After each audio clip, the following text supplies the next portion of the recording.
ओम नमः शिवाय।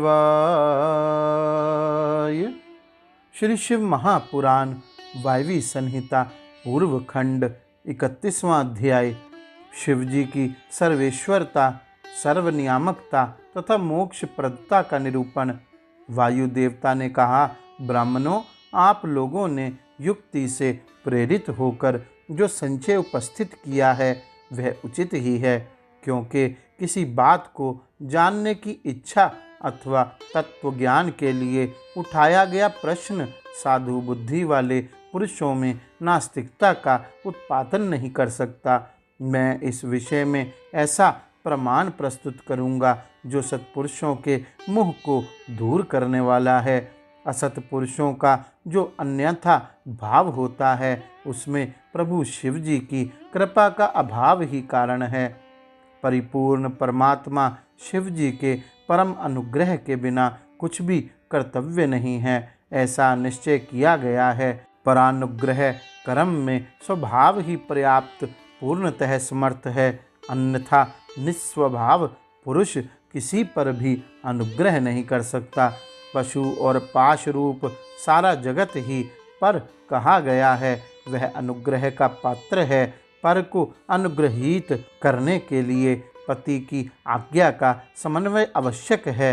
पति आज्ञा देने वाला है, वही सदा सब पर अनुग्रह करता है। उस अनुग्रह के लिए ही आज्ञा रूप अर्थ को स्वीकार करने पर शिव परतंत्र कैसे कहे जा सकते हैं। अनुग्राहक की अपेक्षा न रखकर कोई भी अनुग्रह सिद्ध नहीं हो सकता। अतः स्वातंत्र्य शब्द के अर्थ की अपेक्षा न रखना ही अनुग्रह का लक्षण है। जो अनुग्राह्य है वह परतंत्र माना जाता है, क्योंकि पति के अनुग्रह के बिना उसे भोग और मोक्ष की प्राप्ति नहीं होती।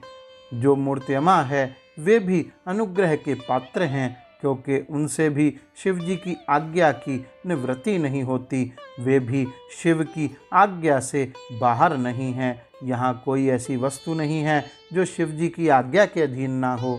सकल सगुण या साकार होने पर भी जिसके द्वारा हमें निष्कल निर्गुण या निराकार शिव जी की प्राप्ति होती है, उस मूर्ति या लिंग के रूप में साक्षात शिव ही विराज रहे हैं, वह शिव जी की मूर्ति है। यह बात तो उपचार से ही कही जाती है। जो साक्षात निष्कल तथा परम कारण रूप शिव हैं, वे किसी के द्वारा भी साकार अनुभाव से उपलक्षित नहीं होते, ऐसी बात नहीं है।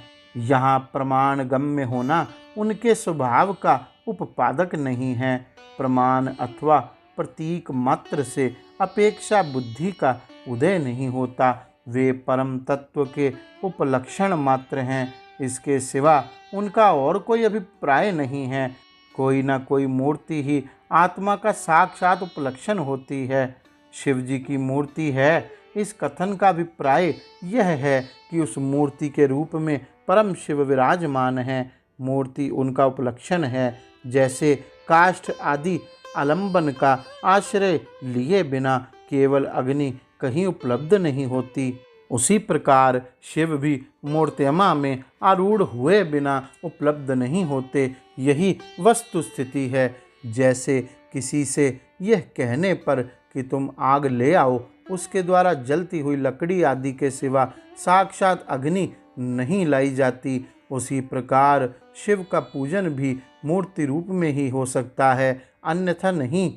इसलिए पूजा आदि में मूर्तिमा की परिकल्पना होती है, क्योंकि मूर्तिमा के प्रति जो कुछ किया जाता है वह साक्षात शिव जी के प्रति किया गया ही माना गया है।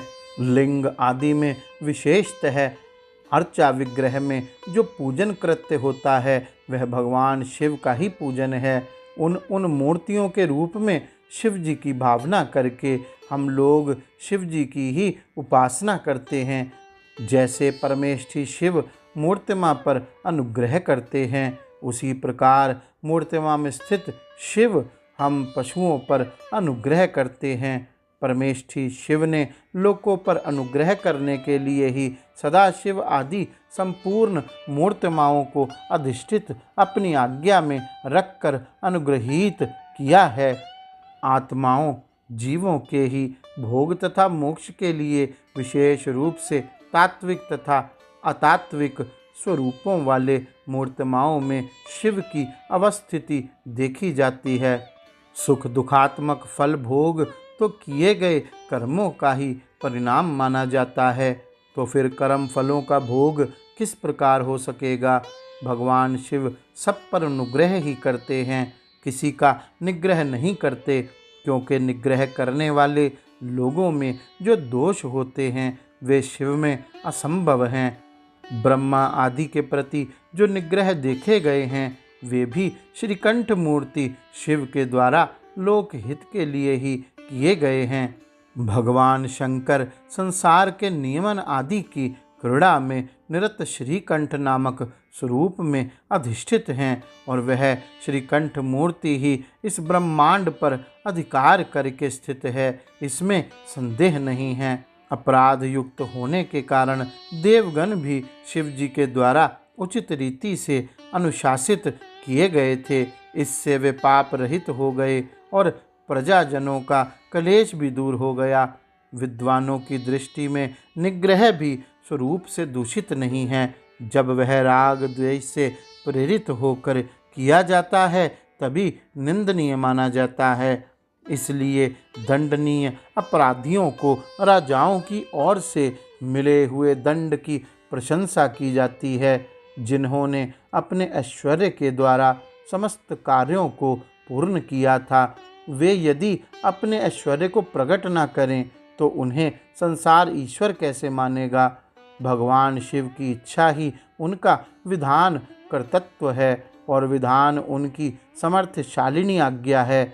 यह कर्तव्य है और यह कर्तव्य नहीं है। इस प्रकार के अनुशासन का नाम आज्ञा है। जो लोग उनके इस अनुशासन का पालन करते हैं वे ही साधुजन हैं तथा शिव अनुशासन से विपरीत आचरण करने वाला असाधु कहलाता है।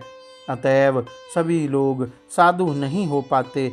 यदि साधु की रक्षा करनी है तो असाधु का निवारण करना ही होगा।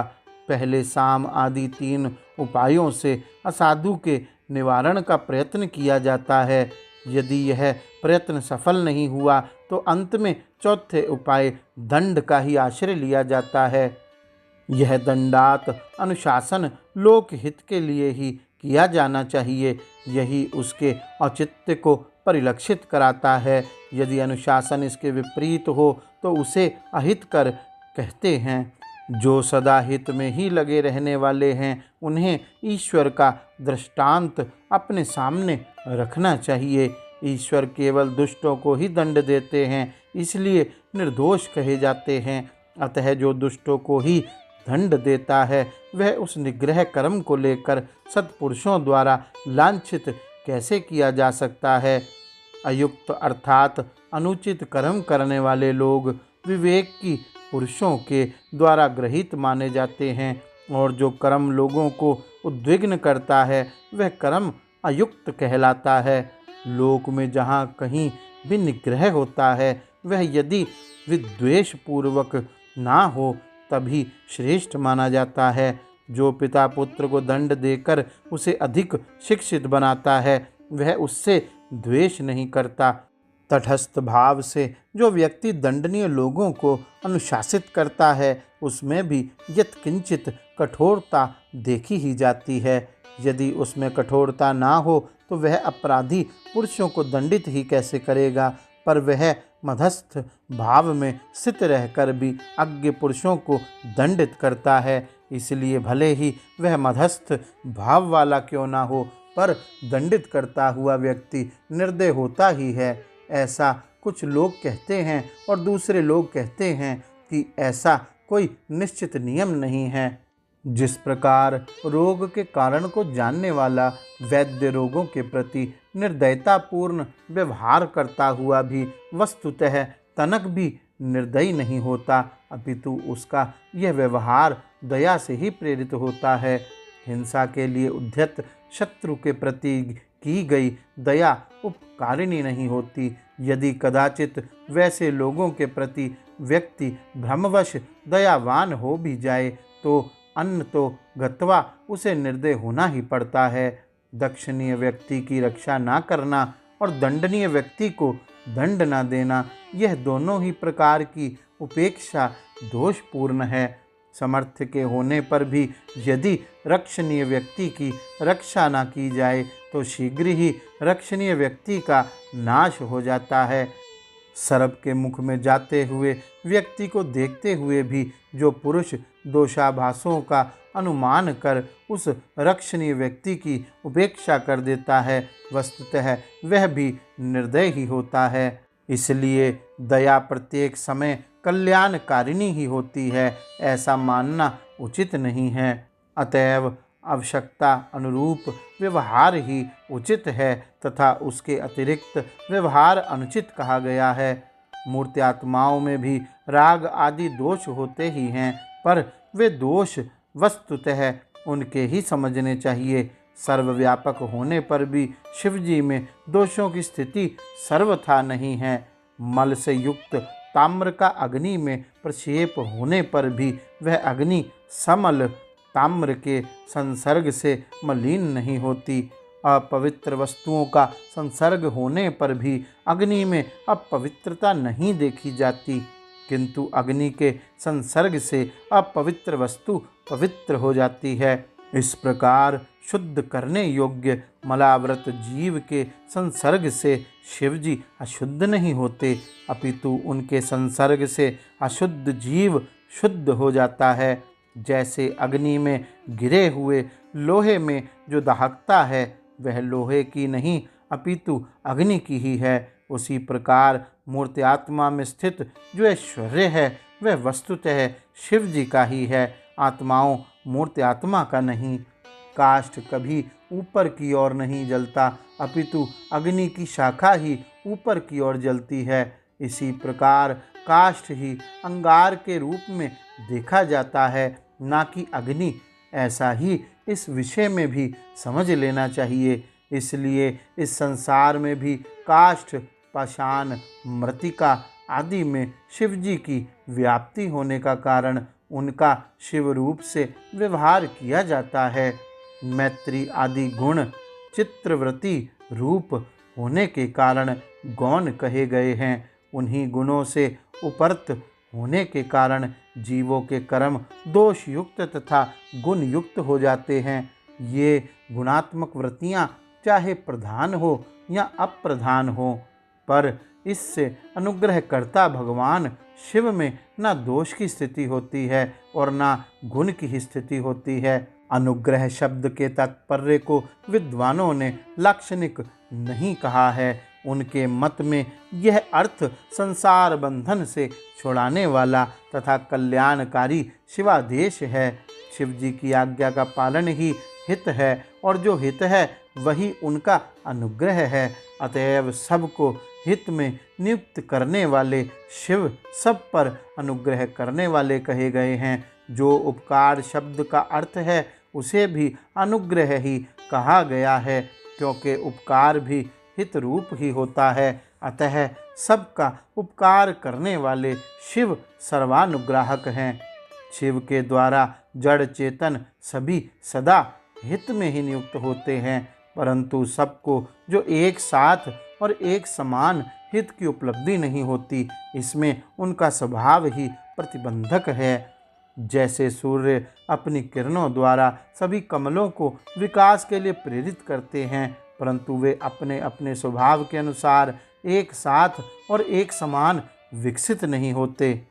स्वभाव भी पदार्थों के भावी अर्थ का कारण होता है, किंतु वह नष्ट होते हुए अर्थ को कर्ताओं के लिए सिद्ध नहीं कर सकता। जैसे अग्नि का संयोग स्वर्ण को ही पिघलाता है, कोयले या अंगार को नहीं, उसी प्रकार भगवान शिव परिपक्व मल वाले पशुओं को ही बंधन मुक्त करते हैं, दूसरों को नहीं। जो वस्तु जैसी होनी चाहिए वैसी वह स्वयं नहीं बनती, वैसी बनने के लिए कर्ता की भावना का सहयोग होना आवश्यक है। कर्ता की भावना के बिना ऐसा होना संभव नहीं है। अतः कर्ता सदा स्वतंत्र होता है। सब पर अनुग्रह करने वाले शिव जिस तरह स्वभाव से ही निर्मल हैं, उसी तरह जीव संज्ञा धारण करने वाली आत्माएं स्वभावतः मलिन होती हैं।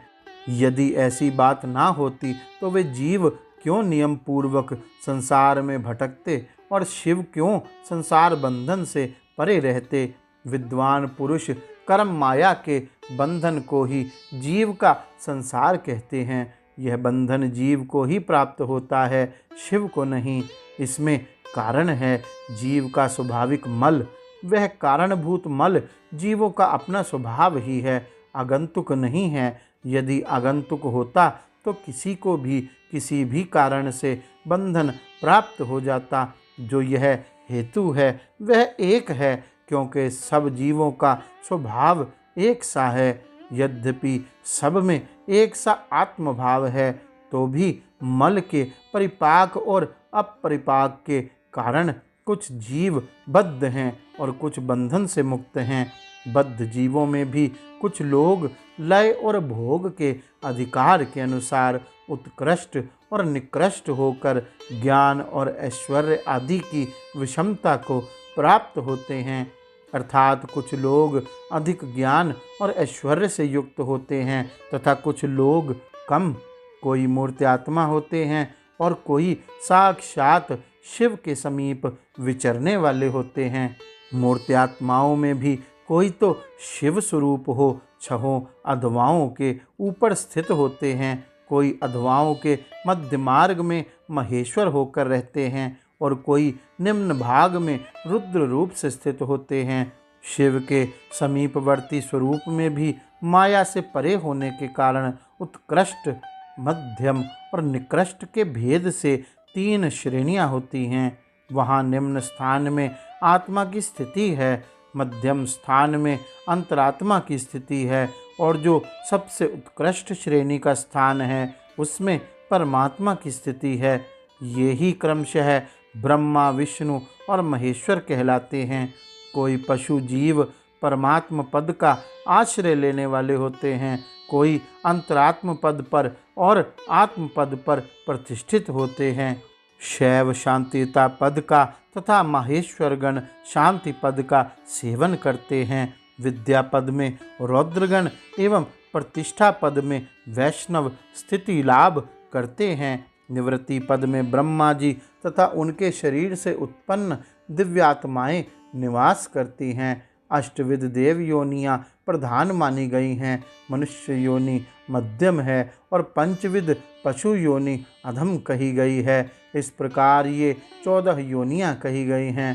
संसारी जीव का उत्कृष्ट तथा अपकृष्ट भाव ही वस्तुतः उसका स्वाभाविक मल कहा गया है। जिस प्रकार खाई गई भोज्य वस्तु की पूर्वावस्था को आम कहते हैं और खाने के उपरांत उसी वस्तु की पक्व संज्ञा हो जाती है, उसी प्रकार मल भी पक्व और आम के भेद से 2 प्रकार का होता है। यह द्विध मल ही जन्म मरण आदि रूप संसार का कारण होता है। अपक्व मल जीवगणों की अधोगति का कारण होता है और पक्व मल उनकी क्रमशः उधर्व गति का कारण बनता है। ये पशु जीव आत्मा 1, 2 तथा 3 मलों से युक्त होते हैं। 1 मल से युक्त जीव यहाँ श्रेष्ठ कहा गया है। 2 मलों वाला मध्यम तथा 3 मल वाला जीव अधम कहा गया है। ये मलाव्रत जीव उत्तरोत्तर अधिष्ठित हैं। 3 मल वालों पर 2 मल वाले तथा उन पर 1 मल वाले अधिष्ठित होते हैं। इस प्रकार मल रूप उपाधि के कारण संसारी जीवों का भेद परिकल्पित किया गया है। 1, 2 तथा 3 मल वाले सभी जीवों पर एकमात्र भगवान शिव का आधिपत्य है।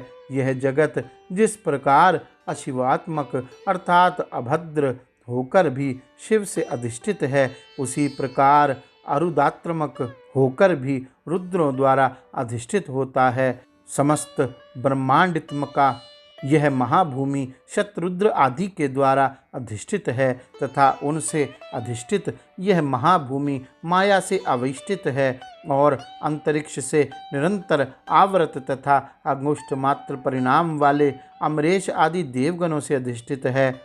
महामाया पर्यंत यह धूलोक वाम आदि भुवनपतियों के द्वारा अधिष्ठित है तथा साक्षात संबंध ना होने पर भी पूर्वोक्त षड्धवा के अंतर्वर्ती देवगणों से भी अधिष्ठित है। वाम आदि द्विषद, अमरेश आदि अंतरिक्षद तथा शत्रुरुद्र आदि पृथ्वीषद, इन देवगणों का देवोपासक मुनिगण सर्वदा स्तवन करते रहते हैं।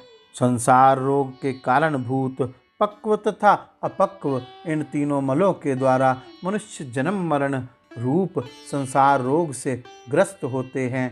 इस संसार रोग की औषधि ज्ञान के अतिरिक्त अन्य कुछ भी नहीं है। कल्याण स्वरूप परम कारण भगवान शिव ही आज्ञा रूप औषधि प्रदान करने वाले वैद्य हैं। भगवान शिव तो अनायास ही समस्त पशुओं को बंधन से मुक्त करने में समर्थ हैं, फिर वे उन्हें बंधन में डाले रखकर क्यों दुख देते हैं। यहाँ ऐसा विचार या संदेह नहीं करना चाहिए, क्योंकि सारा संसार दुख रूप ही है। ऐसा विचारवानों का निश्चित सिद्धांत है। जो स्वभावतः दुखमय है वह दुख रहित कैसे हो सकता है। स्वभाव में उलट फेर नहीं हो सकता। वैद्य की दवा से रोग अरोग नहीं होता। वह रोग पीड़ित मनुष्य का अपनी दवा से सुखपूर्वक उद्धार कर देता है। इसी प्रकार जो स्वभावतः मलिन और स्वभाव से ही दुखी है, उन पशुओं को अपनी आज्ञा रूपी औषधि देकर शिव दुख से छुड़ा देते हैं। रोग होने में वैद्य कारण नहीं है, परंतु संसार की उत्पत्ति में शिव कारण हैं। अतः रोग और वैद्य के दृष्टांत से शिव और संसार के दृष्टांत में समानता नहीं है, इसलिए इसके द्वारा शिव पर दोषारोपण नहीं किया जा सकता। जब दुख स्वभाव सिद्ध है तब शिव उसके कारण कैसे हो सकते हैं।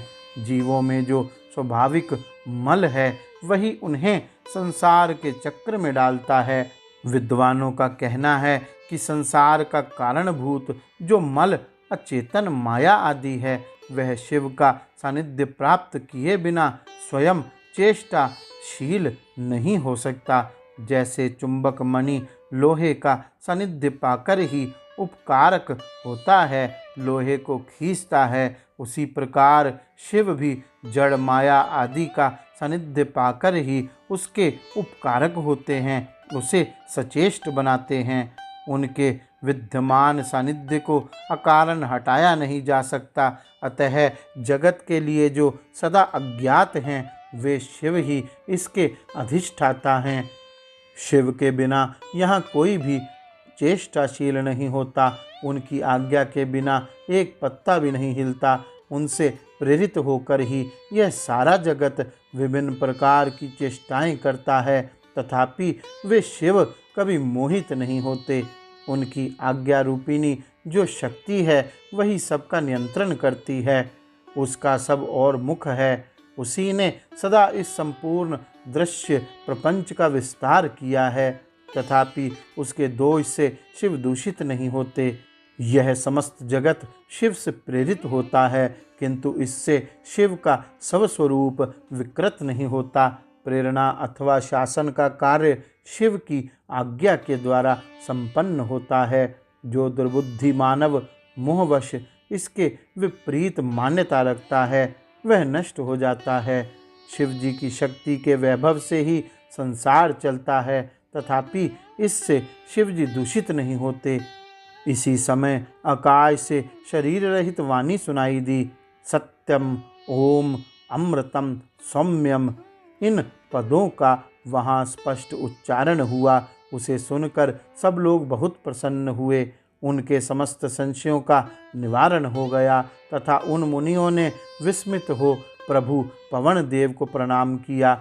इस प्रकार उन मुनियों को संदेह रहित करके भी वायुदेव ने यह नहीं माना कि इन्हें पूर्ण ज्ञान हो गया, इनका ज्ञान अभी प्रतिष्ठित नहीं हुआ है। ऐसा समझकर ही वे इस प्रकार बोले। वायु देवता ने कहा, मुनियों, परोक्ष और अपरोक्ष के भेद से ज्ञान दो प्रकार का माना गया है।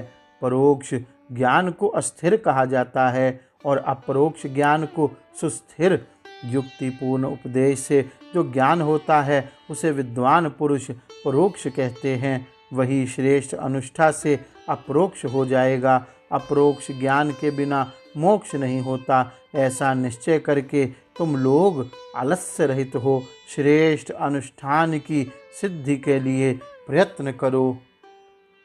गौरी शंकर भगवान की जय। ओम नमः शिवाय।